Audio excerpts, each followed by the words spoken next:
Toll ಹಣ ಕೇಳಿದ್ದಕ್ಕೆ ಸಿಬ್ಬಂದಿ ಮೇಲೆ ಹಲ್ಲೆ ನಡೆದಿರುವಂತಹ ಘಟನೆ ಬೆಂಗಳೂರು ಹೊರವಲಯದ ನೆಲಮಂಗಲದ ಪಟ್ಟಣದ ನವಯುಗ ಟೋಲ್ನಲ್ಲಿ ನಡೆದಿದೆ. ಕಾರು ಚಾಲಕ ಟೋಲ್ ಹಣ ಪಾವತಿ ಮಾಡದೆ ಕಾರು ಚಾಲಕ ಎಸ್ಕೇಪ್ ಆಗುವಂತಹ ಪ್ರಯತ್ನವನ್ನು ಮಾಡ್ತಾನೆ. ಆ ಸಂದರ್ಭದಲ್ಲಿ ಸಿಬ್ಬಂದಿ ಅದನ್ನ ತಡೆಯೋದಕ್ಕೆ ಮುಂದಾಗ ಗಲಾಟೆ ಆಗುತ್ತೆ. ಕಾರು ಚಾಲಕ ಮತ್ತು ಸಿಬ್ಬಂದಿ ನಡುವಿನ ವಾಗ್ವಾದದ ದೃಶ್ಯ ಟೋಲ್ನಲ್ಲಿದ್ದಂಥ ಸಿಸಿಟಿವಿಯಲ್ಲಿ ಸೆರೆಯಾಗಿದೆ.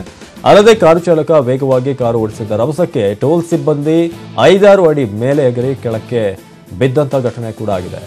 ಎಷ್ಟಾದರೂ ಕೂಡ ನವಯುಗ ಟೋಲ್ ಆಡಳಿತ ಮಂಡಳಿ ಯಾವುದೇ ಪ್ರಕರಣ ದಾಖಲಿಸಿಲ್ಲ.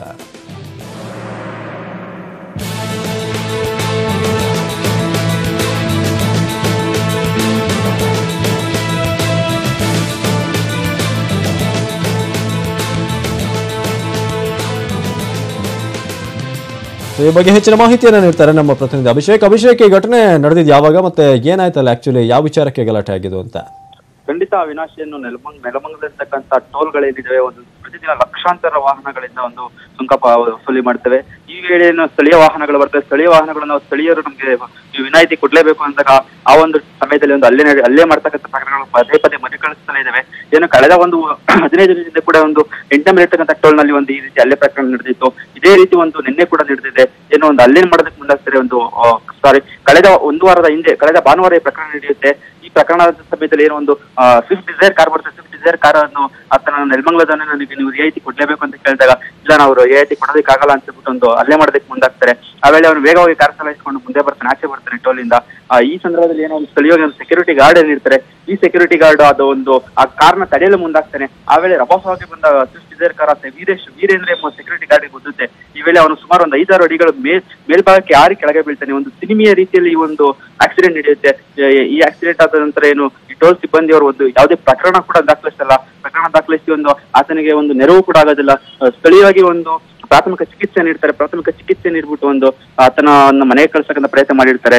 ಅವಿನಾಶ್, ಆತ ಹೇಗಿದ್ದಾನೆ ಅಭಿಷೇಕ್ ಹೆಲ್ತ್ ವೈಸ್? ಸದ್ಯ ಈಗ ಅವನು ಆಂಧ್ರ ಮೂಲದವನಾಗಿರ್ತಾನೆ. ಆತ ಆಂಧ್ರ ಮೂಲದಿಂದ ಹೊಟ್ಟೆಪಾಡಿಗೋಸ್ಕರ ಕೆಲಸ ಮಾಡೋದಕ್ಕೆ ಇಲ್ಲಿ ಬೆಂಗಳೂರಿಗೆ ಬಂದಿರ್ತಕ್ಕಂಥದ್ದು. ನೆಲಮಂಗಲದಲ್ಲಿ ಒಂದು ಟೋಲ್ ಕಂಪನಿ ಕೆಲಸ ಮಾಡ್ತಾ ಇರ್ತಾನೆ. ಈ ಒಂದು ಘಟನೆ ನಂತರ ಅವನು ಒಂದು ಏನು ಟೋಲ್ ಕಂಪನಿಯ ಒತ್ತಡದಿಂದ ಆತ ಒಂದು ಟೋಲ್ ಕಂಪನಿಯವರು ಅವ್ರಿಗೆ ಹೇಳ್ತಾರೆ ನೀವು ಯಾವುದೇ ಕಾರಣಕ್ಕೂ ವಾಹನಗಳು ಬಿಡಬಾರ್ದು ಅಂತ. ಆ ಒಂದು ಒತ್ತಡದಿಂದ ಆತ ಗಾಡಿ ತಡೆಯಕ್ಕೆ ಮುಂದಾದಾಗ ಈ ಆಕ್ಸಿಡೆಂಟ್ ಆಗುತ್ತೆ. ಈ ಒಂದು ಘಟನೆಯಿಂದ ಬೇಸತ್ತಿದ ಆತ ಈಗ ಒಂದು ತನ್ನ ಮೂಲ ಆಂಧ್ರ ಪ್ರದೇಶಕ್ಕೆ ಹೋಗಿರ್ತಕ್ಕಂಥದ್ದು.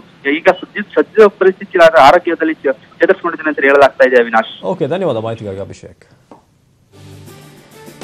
ಸರ್, ನವಯುಗ ಟೋಲ್ನಲ್ಲಿ ಯಾಕೋ ದಿನದಿಂದ ದಿನಕ್ಕೆ ಒಂದು ರೀತಿಯಾಗಿ ಕ್ಲಾಶ್ಗಳು ಜಾಸ್ತಿ ಆಗ್ತಿದೆ. ಒಂದು ಟೋಲ್ನಲ್ಲಿ ಹಣದ ಸಂಗ್ರಹ ವಿಚಾರದಲ್ಲಿ ಗಲಾಟೆಗಳಾಗುತ್ತೆ. ಬಿಟ್ಟರೆ ಆ ಲೋಕಲ್ಸ್ ಏನಿರ್ತಾರೆ ಅವರು ನಮಗೆ ನೀವು ಟೋಲ್ ಹಣವನ್ನು ತೆಗೆದುಕೊಳ್ಬಾರ್ದು ಅನ್ನೋ ವಿಚಾರದಲ್ಲಿ ಗಲಾಟೆ ಆಗಾಗ ಆಗ್ತಾ ಇರುತ್ತೆ. ಸೊ ಈ ವಾರದಲ್ಲಿ 2 ಗಲಾಟೆಗಳನ್ನ ನಾವು ನೋಡ್ತಾ ಇದ್ರಿ. ಒಂದು ಅಲ್ಲಿ ಹಲ್ಲೆ ಆಗಿರೋದು, ಇನ್ನೊಂದು ಕಡೆ ವೆಹಿಕಲನ್ನೇ ಆ ಕಾರನ್ನೇ ಗುದ್ಕೊಂಡು ಹೋಗ್ತಿರುವಂಥ ಒಂದು ದೃಶ್ಯವನ್ನು ನೋಡ್ತಾ ಇದ್ರಿ. ಹಾಗಾಗಿ ನವಯುಗ ಟೋಲ್ನಲ್ಲಿ ಸದ್ಯಕ್ಕೆ 2 ಪ್ರಕರಣಗಳು ಇತ್ತೀಚಿನ ದಿನಗಳಲ್ಲಿ ಈ ವಾರದಲ್ಲೇ ನಡೆದಿರೋದು. ಹಾಗಾಗಿ ಆದಷ್ಟು ಬೇಗ ಈ ಒಂದು ಗೊಂದಲ ಏನಿದೆ ಅದನ್ನು ನಿವಾರಣೆ ಮಾಡ್ತಾರೆ ಅಂತ ಅಂದ್ಕೊಂಡಿದ್ದೀವಿ ನಾವು ಕೂಡ. ಇನ್ನು ವಿಶ್ವ ಹುಲಿ ದಿನಾಚರಣೆ ಹಿನ್ನೆಲೆಯಲ್ಲಿ ಮೈಸೂರಿನ ಚಾಮರಾಜೇಂದ್ರ ಮೃಗಾಲಯಕ್ಕೆ ಚಾಲೆಂಜಿಂಗ್ ಸ್ಟಾರ್ ದರ್ಶನ್ ಅವರು ಭೇಟಿ ನೀಡಿದರು. ಚಾಮರಾಜೇಂದ್ರ ಮೃಗಾಲಯದ ಆವರಣದಲ್ಲಿರುವಂತಹ ವನ್ಯರಂಗದಲ್ಲಿ ಕಾರ್ಯಕ್ರಮವನ್ನು ಆಯೋಜಿಸಲಾಗಿತ್ತು. ದೀಪ ಬೆಳಗುವ ಮೂಲಕ ಯುವ ಸಂಘಟನೆ ಕಾರ್ಯಕ್ರಮಕ್ಕೆ ಚಾಲನೆ ನೀಡಿದರು.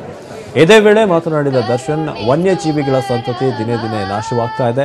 ಡೈನೋಸಾರ್ಗಳು ಇದ್ದ ಬಗ್ಗೆ ನಾವೀಗ ಅಂತೆ ಕಂತೆಗಳನ್ನ ಕೇಳ್ತಾ ಇದ್ದೀವಿ. ಮುಂದಿನ ಕನಿಷ್ಠ 50 ವರ್ಷಗಳಲ್ಲಿ ಹುಲಿ ಸಿಂಹ ಇತ್ತಂತೆ ಎಂದು ಕೇಳುವಂತಹ ಪರಿಸ್ಥಿತಿ ನಮಗೆ ಬರುತ್ತೆ ಅಂತ ಕಳವಳ ವ್ಯಕ್ತಪಡಿಸಿದರು. ಪುರೋಹಿತ್ ಮತ್ತು ಗೌರಿ ದೇವಿಯವರ ಹೆಸರಿನಲ್ಲಿ